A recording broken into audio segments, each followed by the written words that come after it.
Tribe, happy Tuesday. I feel like I want like confetti or something, like really super distracting and eye-catching in the beginning. I want to apologize for jumping on late. I had a call that I wasn't expecting to run over, and my kids were running around also, so got everybody settled and then was able to jump on. But I think about it like this, like I got to have an amazing coaching call and connect with my family, and I'm still here. I don't like to be late, but I'm here regardless. So I hope you're having an awesome week so far and a really great Tuesday. And I'm really feeling a little soapboxy. I want to talk about living life on our own terms. And it sounds kind of, what's the right word? It feels like a little far-fetched and not possible. And hey, Darlene. And it's like, oh gosh, living life on my own terms, I can't do that. And I'm curious, when you read that, what was the first thing that you thought? Did you think, that sounds exciting, I want to live life on my own terms? Or did it sound like, oh gosh, that I'm gonna have to rock the boat, or upset the apple cart, if you will, to really live life on my own terms? I'm glowing. Thanks, Darlene. It's probably the lighting, but I'm going to take it. No, honestly, I am committed to a really rigorous skincare routine. And I'm lucky. I have good skin for my age, or I have good skin, period. And I always had oily skin and blemishes growing up. And I'm like, one day this oily skin, I'm going to be thankful for it. And I am. And so now now I get to really take care of it. And I'm using like oils, and it smells good and it feels good. So that's my commitment. So it must be my new skincare regime, and also my light. Wendy, oh my God, I missed you too. Oh, you guys, I don't want to get off on a tangent, but I'm really looking for venues in Chatham that are great vibes and really good sound and really easy to deal with. And I'm just manifesting. I should put that on my vision board, Darlene. I'm manifesting a location in Chatham that's like perfect. And I think that's why I don't push. And it's like, if we have to delay tribe, we delay tribe, and the right space will come. And we're actively looking for it too. So, okay. So living life on our own terms, I can get on a tangent, you guys. So let's talk about that. I felt like I was just going to come on and just be completely open and not have a super script for this. I usually like to have like really a lot more rigid script where I'm following. And this one, I was really going to just let it flow and see where it takes us. So step one for me around this is around vision. And I think that we can't even live life on our own terms until we start to have a real vision for what we want in our life. And how do you even start to have a vision for your life? And that is taking, I'll take two approaches. One is journaling. And I know so many of my friends are amazing at journaling. And so take a fresh sheet of paper and put like, what do I want? And start writing it out and be like, and keep repeating it in your mind. Like, what do I want? What do I want? And just write and write and write and write. And what will happen is you'll write like a whole bunch of stuff, but themes will start to emerge on the paper. And you'll be like, wow, I want financial freedom. And then later on, you're like, I want to be able to travel. And later on, you're going to be like, I want to be able to, be able to do certain things in my business, or I want to run a business, or whatever. And like things will come out of it. And you can kind of boil those up to like a vision for your life. And for me, my vision for my life is freedom. Freedom comes up all the time for me. And specifically, I want financial freedom, but I want location and time freedom and location freedom. So I want to be able to work my own schedule and eventually location freedom, like work in a foreign country, work on my business out of a foreign country a few months out of every year and just change it up. And the other vision, and I have to read it, but it's like a community of women that holds each other accountable for a higher vision. And like that keeps coming up for me too, and like accountability and support and community. So once you're understanding what your vision is, then you really get to look at your life and say, what shifts do I get to make? Actually, before I jump into that, the other thing you can do is do an audio recording. So if you're super resistant to journaling like I am, do an audio recording and do a voice memo of yourself. Like, what do I want? What do I want? What do I want? And just allow that to really flow for you, and don't filter yourself. Just let it all hang out. Give yourself permission to want just things you never even have thought of before, or you could even possibly imagine. So that's to start there. So really getting clear on what your vision is for your life. And then you can start living, going like, how can I live my life? How can I create those things in my life on my own terms?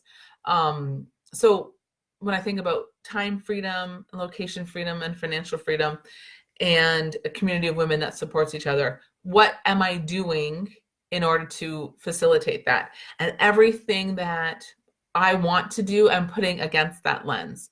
So I want to,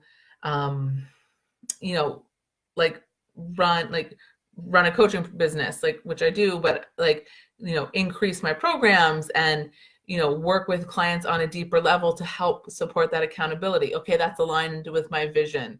So I'm going to do that, and I'm not going to restrict myself. And how do I say it? I'm kind of done. I shouldn't say kind of. I'm really done asking permission too. I've been living my life really asking a lot of permission a lot of my life. And when I come back and I realize, I'm like, why am I asking permission to live my life? And I don't know if that resonates with you or not, but it's definitely something I had to really get over and touch base to say, I get to create my own life. I get to do these things. I don't have to ask permission. And really shifting that mindset for me has been big. And I don't know if you see that, but I would challenge to say, if you notice things coming up for you, or where you're like, well, I can't do this because of somebody else, I would really ask you to examine that relationship. And not that it's I'm sure it's a wonderful relationship, but how are you being in that relationship? Because it's usually not the other person. And I'll give you an example. There's been 2 cases where I've had to have not even a terribly challenging conversation with Corey, but Corey's my partner. But I would say, okay, I got to talk to him. And I'm like, oh, what's he going to say? And he's going to give me a hard time about it. And then I have that conversation, and it's easy, and he's supportive. So we really build up those conversations in our mind to be a lot bigger than what they actually are. So once you've got your vision, and then you can start really putting things against your vision, and then you can start taking action and creating those things in your life that you want to, how you want to live your life. One thing that we're really talking a lot about, actually, I'm going to tell a story. So I have a girlfriend, and she's a new friend, and I'm so inspired by her.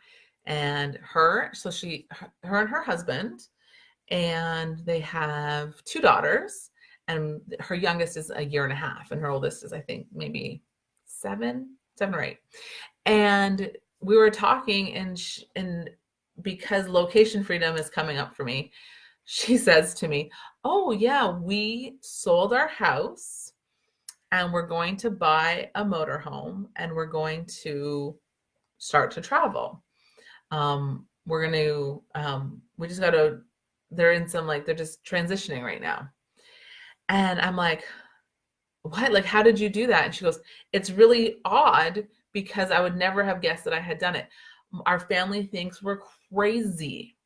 But my husband and I sat down and said, we both want location freedom. And they sat down together. They had this really impactful conversation with each other. And not knowing that's what the other one really, really actually wanted deep down. And then they banded together. And then when they sold their house and their family thought, what on earth are they thinking? They had each other to go on. Does that make sense? So they're like truly living life on their own terms. And it's about ignoring opinions and judgment and what are other people going to think, and going like, this is my vision for my life. This is what I want.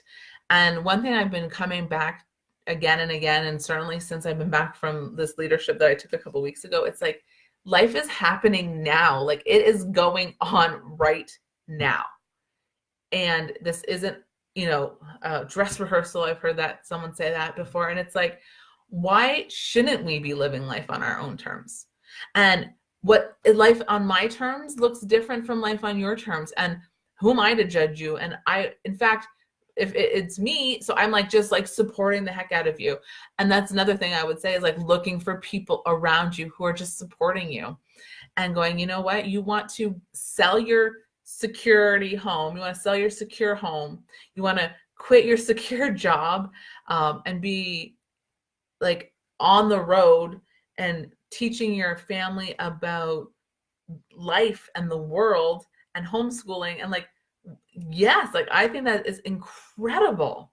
And I just really think that it's inspiring to me that more of us could be doing that. And I would say to you too, like, how can you start doing that? So if this is resonating, let me know. I would love to hear from you. But really, I would love to hear, what is one thing that you could do now that would be really living life on your own terms? And when you think about your big vision, and what could you be doing that you're not doing now? And don't get caught up in the story about why you're not doing it and the story behind it. Like, I'm not that, but like, what is the thing about in your life that you're going, if I was really, maybe answer this question. If I was really living life on my own terms, I would be fill in the blank. I'd be a stand-up comedian. I don't know why that just popped in my mind, because I think I'm funny, obviously. And maybe that's it. If I was really living life on my own terms, I would be scheduling more white space in my week. That's coming up a lot for me. All my coaches are like ready to wring my neck. Where's your downtime? And the problem is with loving my business so much is that I don't want to take a break, but I get to take a break. I get to create space in my week. If I was really living life on my own terms, I would be blank.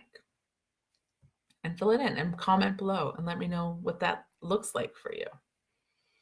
All right, I'm keeping it short because I'm like way past my time and I'm getting tired. But I wanted to jump in and say hi.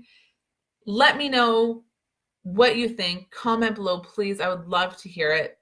And I will be back next Tuesday. And if there's any way I can support you and you're like ready to live life on your own terms and you don't know what that looks like and you want just some clarity around that, message me. Like, I am like really good at it. It's one of my superpowers. I was in the back of a taxi or an Uber with a girlfriend, and she's like, oh gosh, she's trying to figure out it was her business, but she was trying to get some clarity around it. And it was like 5 minutes of back and forth and we had it figured out. So if you're getting stuck on anything, on living life on your own terms, on your business, shoot me a message and I would love to just chat about how I can support you. And at least like, let's get some clarity, at least at a minimum, get a really good vision. And then you can really use that as a filter for everything that you put through. Oh, Darlene, I am working on finding my purpose and I think it is coming together. So I would change that language and be like, I'm committed to finding my purpose. Because if you're working on it, you're not committed to doing it. You're just like working on it in free time, right? So change language up and just be like, I'm committed to discovering my purpose. It's coming together. Okay. So just really, and repeat that one. So dropping this language, dropping a thinking out, dropping working on out, just snugging it up and just really focusing on how that language is coming across. Does that make sense? So language is huge, as we know. So it's really, we're committed to doing something. And it just changes how that feels as we're saying it. All right. So I'm going to leave it here. I am committed to showing up on time next week. And really, if you guys ever want a specific topic, just post it in the group and I would be happy to soapbox on it or jam on it for a little bit. Committed, totally. Oh, thanks, Megan. Hey, Megan, how are you? I hope you're doing great. Yeah, it's all about the reframe, right? You're committed. You got that, Darlene. Awesome. So you are committed to finding your purpose. You're going to find it. When you're committed to doing something, you're going to do it. So it's just a matter of time and surrendering to it. You got it. All right. I love you guys. Have a great Tuesday. We'll be on next week. And again, I would just shoot me a message and comment below or just send me a message and let me know how I can support you. All right. Chat soon. Bye. Oh, did I not do it? There we go.